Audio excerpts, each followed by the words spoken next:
उत्तर प्रदेश के अमेठी जनपद के संग्रामपुर ब्लॉक एवं थाना क्षेत्र के बगल स्थित अति प्राचीन एवं अत्यंत प्रसिद्ध सिद्धपीठ मां कालिका का धाम कालिकिन स्थित है, जहां पर प्रत्येक सोमवार को बड़ा मेला लगता है।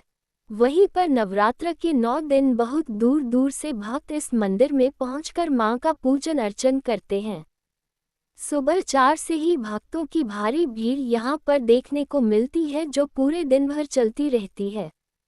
बताया जाता है कि यहां पर पूर्व प्रधानमंत्री स्वर्गीय राजीव गांधी, वीर बहादुर सिंह, सोनिया गांधी, कैप्टन सतीश शर्मा, स्मृति ईरानी, राहुल गांधी, फिल्म अभिनेता राज बब्बर और अमिताभ बच्चन सहित तमाम हस्तियों ने पूर्व में पहुंचकर अपना माथा टेका है। यहाँ पर अमेठी जनपद ही नहीं बल्कि आसपास के कई जनपदों से लाखों लोग प्रतिदिन दर्शन करने पहुँचते हैं। बताया जाता है कि लोग अपनी जो भी मन्नत लेकर यहाँ पर आते हैं, माँ अमृत कुंडवासिनी उन सब की मुरादें पूरी करती है। ये भी मान्यता है कि मंदिर के बगल स्थित कुंड की नीर को आंखों में लगाने से आंखों की ज्योति बढ़ती है। इसी के साथ यहाँ के सगरे में स्नान करने से कुष्ठ रोग भी दूर होते हैं। इस मंदिर का बहुत पुराना इतिहास है, जिसका वर्णन सुखसागर और स्कंद पुराण में मिलता है।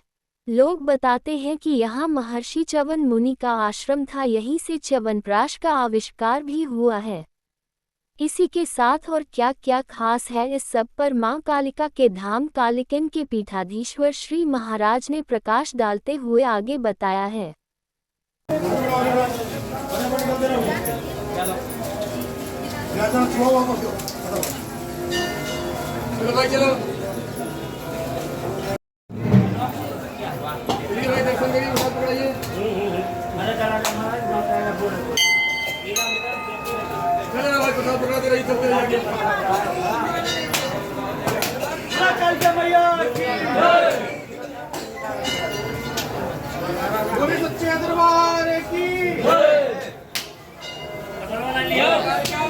महाराज जी, आज से नवरात्र शुरू हो रहा है। इस बार नवरात्र में क्या खास है और यहाँ पर कैसे लोगों का उत्साह देखने को मिल रहा है? ये माँ भगवती का परम सिद्ध स्थान कालिकन धाम के नाम से जाना जाता है। वेदों में, शास्त्रों में माँ की कथा वर्णित है। देवी भागवत में, सुख सागर में, श्रीमद् भागवत में, कालिका पुराण में 9वें स्कंद के 3रे अध्याय में कथा मिलती है कि मन सुत सरियाज के भई सुकन्या एक, तीसरे में रेखण कथा वर्णों सहित विवेक। ये महर्षि च्यवन जी की तपस्थली रही है। यहाँ से जितनी दूरी पर उत्तर में सरयू जी हैं, उतनी दूरी पर दक्षिण में गंगा जी हैं। गंगा सरयू योर मध्य अमेठी जनपदांतर्गते अमृत कुंड विराजिता, अमृत कुंड पर माँ भगवती विराजमान है। ये महर्षि च्यवन जी की तपस्थली रही है। यहीं पर महर्षि च्यवन जी को युवावस्था प्राप्त हुई थी।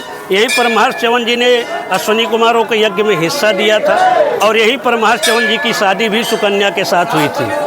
उसी में सोम यज्ञ हुआ था। इसी वजह से अश्विनी कुमारों को उस सोम यज्ञ में हिस्सा दिया गया। देवराज इंद्र इत्यादि नाराज हुए। उसके बाद वार्ता हुई तो यथा तथा यज्ञ संपन्न हुआ। उसके बाद फिर माँ भगवती का आवाहन किया कि अमृत की रक्षा कोई कर सकता है तो शक्ति ही कर सकती है, क्योंकि शक्तिवर्धक च्यवनप्राश का आविष्कार यहीं पर महर्षि च्यवन जी ने किया था। इसीलिए से यहाँ पर बहुत प्रचुर मात्रा में आंवला पाया जाता है। तो ये महर्षि च्यवन जी देवता सभी लोग मिल करके अमृत की रक्षा के लिए माँ भगवती का आह्वान किए और माँ भगवती अमृत की रक्षा के लिए अमृत कुंड पर विराजमान हो गई और माँ कालिका के रूप से विख्यात हो गई। इस बार नवरात्रि गुरुवार को लग रही है। नौका पर सवार होकर के माँ आ रही हैं और माँ इस बार नौका पर सवार होकर के आ रही हैं सभी भक्तों की मनोकामना पूरी करने के लिए। फलों से माँ का श्रृंगार किया गया, जिसके दर्शन से अभीष्ट फल की प्राप्ति होती है।